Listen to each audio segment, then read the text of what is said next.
दोस्तों स्वागत है आप सभी का आज वाली इस ब्लॉग में। आज वाला ब्लॉग बिल्कुल ही स्पेशल होने वाला है। आज जो सब पीछे देख रहे हैं मऊ जंक्शन, मऊ एक टर्किश शब्द है। मऊ का अर्थ है छावनी या पड़ाव, जहाँ पे सैनिकों का स्थान हो, जहाँ पे वो रह सके। 1957 में जब पंडित जवाहरलाल नेहरू ने यहाँ का दौरा किया तो यहाँ के कपड़ा उद्योग को देखकर वो बहुत प्रभावित हुई और इसे भारत का मैनचेस्टर कहा। जंक्शन से अब मैं ऐसे जगह पे जा रहा हूँ जो कि अभी जो इस समय का जो प्रेजेंट में जो मऊ हमारे सामने है उसकी जो नींव पड़ी है वो उसी जगह से पड़ी है। एक समय में शाहजहाँ की बेटी जहाँ आरा ने अपने मऊ जिले का नाम चेंज करके जहानावारा रखा, लेकिन ये नाम ज़्यादा प्रकाश में नहीं आया तो इसलिए मऊ नाथ भंजन अभी तक चला आ रहा है।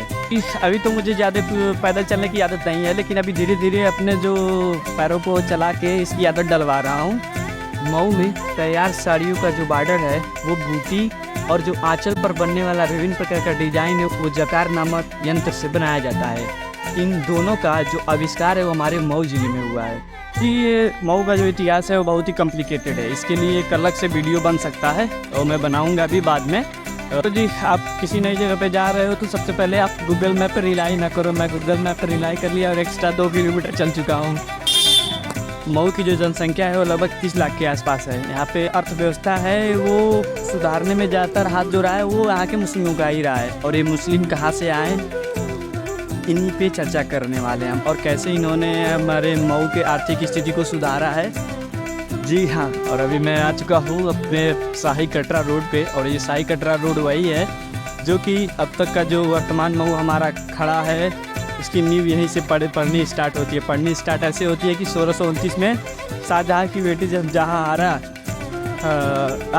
मतलब 1629 ईस्वी में शाहजहाँ की बेटी जहाँ आरा को ये मऊ वाला क्षेत्र मिला था। उस टाइम मऊ आजमगढ़ में था और आजमगढ़ गोरखपुर में था, अभी अलग नहीं हुआ था।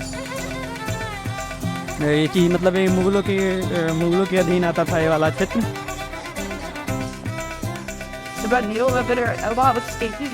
हाँ तो दोस्तों फाइनल में अपने फाइनल डेस्टिनेशन पे पहुँचा, और ये जो पीछे मस्जिद देख रहे हैं ये शाही कटरा मस्जिद के नाम से जानी जाती है। और ये मस्जिद ऐसे बहुत मतलब यहाँ पे जब शाहजहाँ की बेटी आई थी तो उन्होंने यहाँ पे अपना शाही स्थान और एक मस्जिद का भी निर्माण करवाया था। जब नगर पालिका यहाँ की खुदाई करी तो नीचे 16 से 17 फीट की एक जो मतलब कि गुप्त द्वार मतलब गुप्त रास्ता था वो भी निकला था। तो जाके कुछ खोज भी तब जाके ये स्थान प्रकाश में आ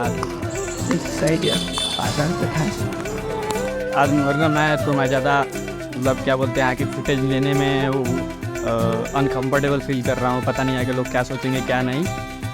तो और मैं अब स्टार्ट करता हूँ, आपको ये बताता हूँ कि जो मतलब यहाँ की जो फेमस है या फिर इन लोगों की अर्थव्यवस्था में जो भी योगदान है हमारा मतलब मुस्लिमों का, वो है साड़ियाँ बनाने में। साड़ियाँ बनाने का जो इतिहास है वो जो जहाँ आरा के काल से ही स्टार्ट हो जाता है। क्योंकि जब मतलब वो वहाँ पे आई थी या फिर शिफ्ट हुई थी तो उनके साथ बहुत सारे दस्तकार, उनके साथ बहुत सारे मतलब कुशल कारीगर जो कि कपड़े बनाने में एक्सपर्ट हो वो उनके साथ आए थे।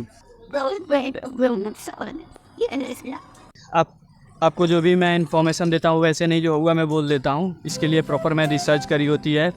मऊ के ऑफिशियल वेबसाइट पे कुछ कंटेंट ऐसा रखा है, कुछ जो है मतलब कि जो अपने मतलब यहाँ के जो स्कॉलर हैं PhD करे हुए हैं उन्होंने अपनी कुछ थीसिस लिखी है, मैंने कुछ वहाँ से उठाया है।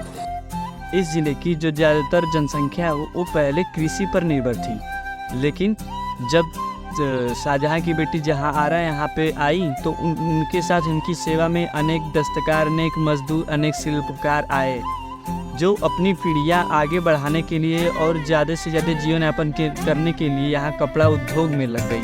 1980 के पहले जो है यहाँ पे ज़्यादातर जो कार्य होता था कपड़ा उद्योग का वो हाथ से ही होता था, लेकिन 1980 के बाद ये क्षेत्र पावरलूम की ओर अग्रसर हुआ। पूरे भारत में पावरलूमों की संख्या में सबसे ज़्यादा बड़ा राज्य महाराष्ट्र है और उसके बाद गुजरात आता है। लेकिन 1980 के बाद आते आते हमारा उत्तर प्रदेश भी 6ठे स्थान पर आने लगा और ज़्यादातर जो पावरलूम है वो मऊ ज़िले में स्थापित हो गए थे, क्योंकि 1980 के बाद आते आते हमारे मऊ ज़िले में लगभग 40,000 पावरलूम स्थापित हो गए थे। सोचने की बात यह है कि पूरे भारत में लगभग 47 पावर लूम सर्विस सेंटर है, जिसमें से 6 पावर सर्विस सेंटर हमारे मऊ जिले में है। और लूमों की संख्या में इतना बड़ा जो इंक्रीजमेंट है वो कैसे आया? दरअसल बात ये है कि पावर लूम लगभग 15 से 16 फीट का ही आते थे, और यहाँ के जो दस्तकार थे उनको पहले से ही कपड़ा बनाना और बुनना आता था, तो इन्होंने इन पावर लूमों को अपने घर में ही लगाना स्टार्ट कर दिया। उन्हें ज़्यादा अलग से ज़मीन या अलग से कोई कारखाना बनाने की कोई ज़रूरत नहीं थी। वो अपने घर में ही स्थापित कर सकते थे, और वो मशीन बंद करने के बाद जो अपने घरेलू काम है वो कर सकते थे। प्रारंभ में यहाँ पे केवल छोटी व किनारेदार सूती साड़ियों का निर्माण किया जाता था, जो कि पूर्वी बांग्लादेश तक इसकी खपत होती थी। साल भर ये माल तैयार किया जाता था और दशहरा और दुर्गा पूजा के समय पूरे देश में खरीदा जाता था।